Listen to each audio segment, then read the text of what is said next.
बच्चों अब हम बात करेंगे सौर मंडल की, कि सौर मंडल के बारे में पढ़ेंगे कि सौर मंडल में कौन कौन से ग्रह हैं, कौन कौन से उपग्रह हैं।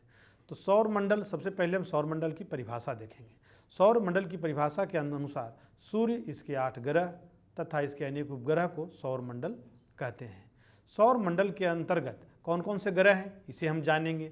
इसमें सबसे पहले सूर्य के अनुसार, दूरी के अनुसार हम लोग देखेंगे कि बुध, शुक्र, पृथ्वी, मंगल, बृहस्पति, शनि, अरुण और वरुण, ये 8 ग्रह हैं जो सौर मंडल में शामिल हैं। बच्चों आपको मालूम होगा कि इसके पहले हम प्लूटो को भी एक ग्रह के रूप में पढ़ते थे, लेकिन ग्रह की जो मान्यता है, ग्रह की जो परिभाषा है, उसके अंतर्गत प्लूटो नहीं आता था, इसलिए उसे ग्रह की दर्जा से हटा दिया गया है। अब ये हम देखेंगे कि बुध, शुक्र, पृथ्वी और मंगल, बुध, शुक्र और पृथ्वी और मंगल, इसे हम पार्थिव ग्रह कहते हैं, इसे हम भीतरी ग्रह कहते हैं, इसे हम आंतरिक ग्रह भी कहते हैं। अब आंतरिक ग्रह के अलावा एक होता है बाह्य ग्रह। बाह्य ग्रह क्या होता है? बाह्य ग्रह जो है उसके अंतर्गत कौन शामिल है? बाह्य ग्रह के अंतर्गत Brihaspati, Shani, Uranus, Neptune. Uranus और नेपच्यून को अरुण और वरुण भी कहा जाता है बच्चों, ये ध्यान रखना है। इसे हम बाह्य ग्रह भी कहते हैं, इसे गैसीय या जोवियन ग्रह कहते हैं। प्लूटो ग्रह को बौना ग्रह कहा गया। एक नया ग्रह भी खोजा गया है जिसका नाम है UV 313। 2005 में एक अन्य ग्रह की खोज हुई जिसका अस्थायी रूप से 313 का नाम दिया गया है, जिसको मैंने भी आपको बताया। पार्थिव ग्रह एवं जोवियन ग्रह में अंतर क्या है? किसे हम पार्थिव ग्रह कहेंगे, किसे हम जोवियन ग्रह कहेंगे? पार्थिव को पार्थिव क्यों कहते हैं बच्चों?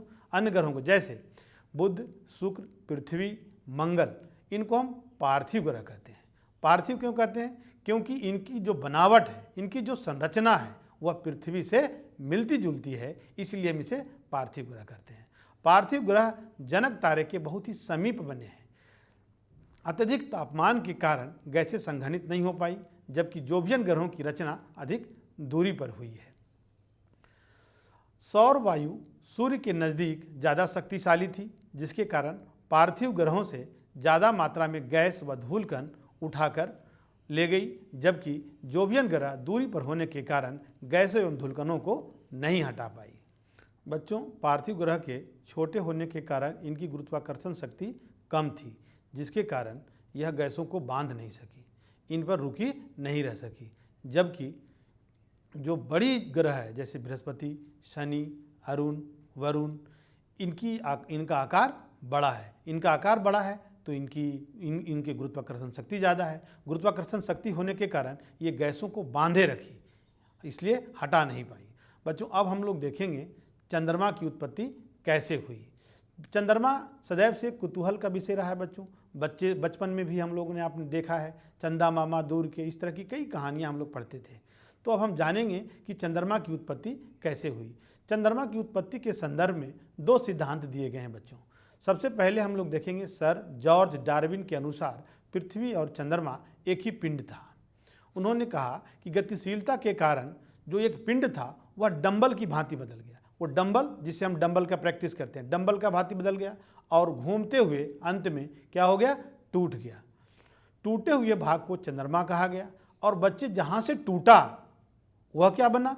जहाँ से वो जो डंबल टूटा वह प्रशांत महासागर बना, क्योंकि वह गर्त बन गया था, गड्ढा बन गया था, जिसे हम आधुनिक प्रशांत महासागर कहते हैं। इस संदर्भ में आधुनिक विचार यह है बच्चे कि चंद्रमा की उत्पत्ति बड़े टकराव का परिणाम है, जिसे हम बिग स्प्लैट कहा जाता है। अब ये बड़े टकराव क्या था? इनके अनुसार पृथ्वी के निर्माण के कुछ ही देर बाद मंगल ग्रह से बड़े आकार का, यह आकार जो था वो लगभग 1 से 3 गुना बड़ा था, जो पृथ्वी के पास से गुजरा और पृथ्वी से टकराया, जिसके फलस्वरूप पृथ्वी का एक बड़ा भाग इससे अलग होकर पृथ्वी की परिक्रमा करने लगा, जिसे चंद्रमा कहा गया। चंद्रमा की उत्पत्ति 4.4 अरब वर्ष पूर्व हुई थी। बच्चों, अभी तक आपने देखा कि चंद्रमा की उत्पत्ति कैसे हुई। इस संदर्भ में आपने 2 सिद्धांतों के बारे में जाना। अब हम लोग पढ़ेंगे पृथ्वी की उत्पत्ति कैसे हुई। प्रारंभ में पृथ्वी चट्टानी, गर्म और वीरान थी। वायुमंडल बहुत ही विरल था। विरल का मतलब होता है कि बहुत ही सघनता उसकी कम थी, जिसकी रचना हाइड्रोजन तथा हीलियम से हुई थी। पृथ्वी की संरचना परतदार है।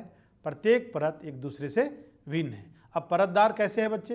परतदार का मतलब होता है कि जैसे भूपरपट्टी, मेंटल और क्रोड, जिसको हम अगले अध्याय में पढ़ेंगे।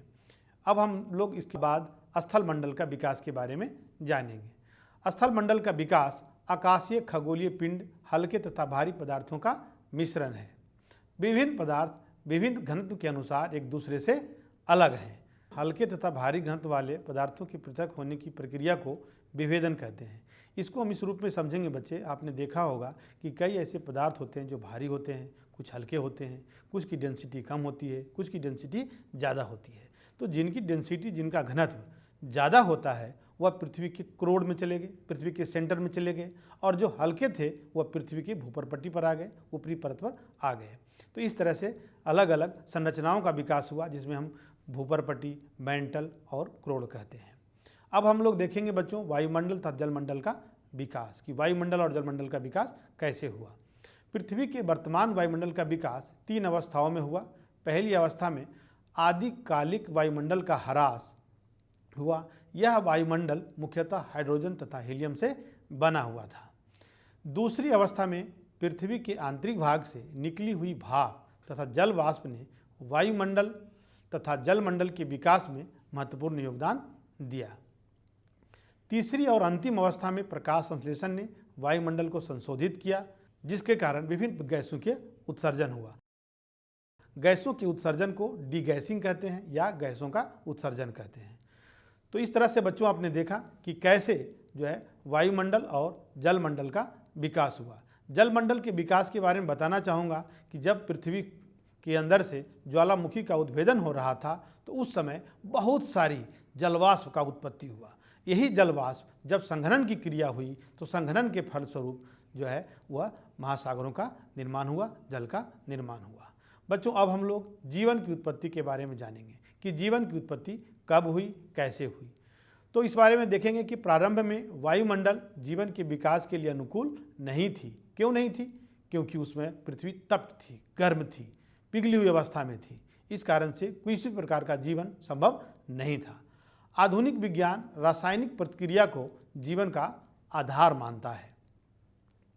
रासायनिक प्रतिक्रिया द्वारा जैव अणु बने और इसका समूहन हुआ।